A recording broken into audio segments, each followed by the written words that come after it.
केंद्रीय मंत्री डॉक्टर भारती पवार आज दिंडोरी लोकसभेसाठी पुनश्च एकदा नामनिर्देशन अर्ज दाखल करणार आहेत। आपल्यासोबत भारती पवार आहेत। आपण त्यांची काय सांगाल? आज घरात पूजा झाली, थोरात त्यांचे आशीर्वाद घेतले, अर्ज भरायला निघायचं आहे, काय तयारी आहे?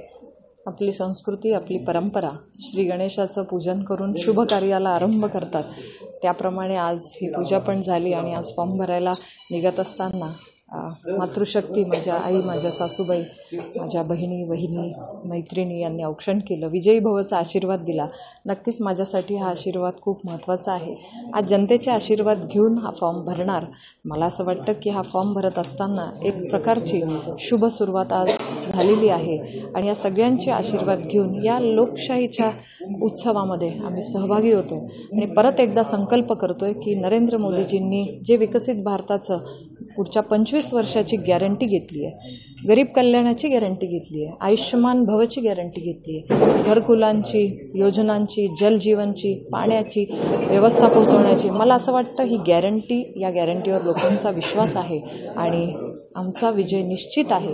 कारण जनतेनेच ठरवलेलं आहे की देशाला पंतप्रधान परत एकदा नरेंद्र मोदीजीच हवेत आणि त्यानुसार आजचा आम्ही हा फॉर्म भरणार आणि जनतेचे आशीर्वाद घेणार। भाजप व शिवसेनेचे कोणकोणते वरिष्ठ नेते आज उपस्थित राहणार आहेत? आज नक्कीच आमच्या महायुतीचे आम्ही दोन्हीही उमेदवार माननीय गोडसे साहेब आणि मी आम्ही अर्ज भरणार। त्यासाठी माननीय मुख्यमंत्री शिंदे साहेब देखील येणार आहेत, माननीय उपमुख्यमंत्री देवेंद्रजी फडणवीस साहेब येणार आहेत, माननीय उपमुख्यमंत्री अजितदादा पवार येणार आहेत। मला असं वाटतं की हे फॉर्म आम्ही भरणं हे निमित्त आहे, जनतेनेच याच्यामध्ये ठरवलं आहे आणि ही विकासाची यात्रा जनतेने ठरवलं की ही पुढे चालू राहील। जी गॅरंटी आहे त्यांना मोदी सरकारवर, त्या गॅरंटीला आशीर्वाद मिळेल। मतदारसंघातील कांदा निर्यात बंदीचा प्रश्न आहे, त्यावरून काही शेतकरी नाराज असल्याचं बोललं जाते। तसेच आपले काही स्वकीय जे आहेत, पूर्वी भाजपचे खासदार राहिलेले आहेत, ते देखील नाराज आहेत, ते देखील आज उमेदवारी अर्ज भरण्याच्या तयारी आहे, काय सांगा? मला असं वाटतं की कांदा प्रश्नावर, द्राक्ष कांदा हा माझ्या जिल्ह्यातल्या सगळ्यात महत्त्वाचा प्रश्न आहे आणि त्या दृष्टीने मी 5 वर्ष कामच केलं आहे। कांदा भाव उतरले असतील, जरी निर्यात खुली होती, मागचे 5 वर्ष खुली होती आणि जेव्हा भाव उतरले तेव्हा देखील आम्ही वेळोवेळी सरकारला सांगून मदत केली आहे।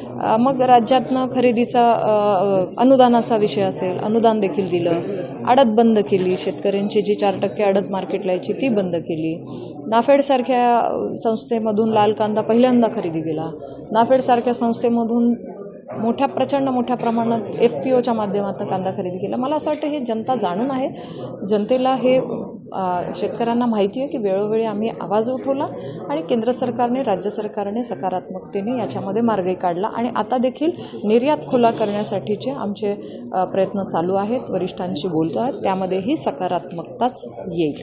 स्वकीयांचंही आव्हान आहे।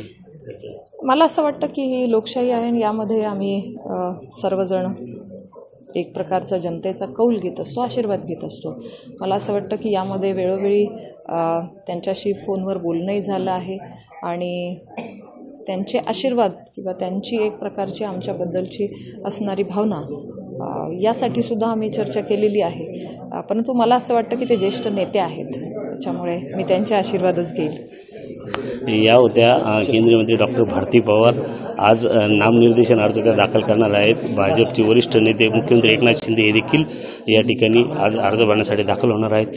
कांदा निर्यात बंदीचे प्रश्न असतील व स्वकीयांचं आव्हान हे सगळं पेलवून विजयी होण्याचा त्यांनी विश्वास व्यक्त केलेला आहे। संदीप जेजूरकर, ABP माझा, नाशिक। ABP माझा, उघडा डोळे बघा नीट।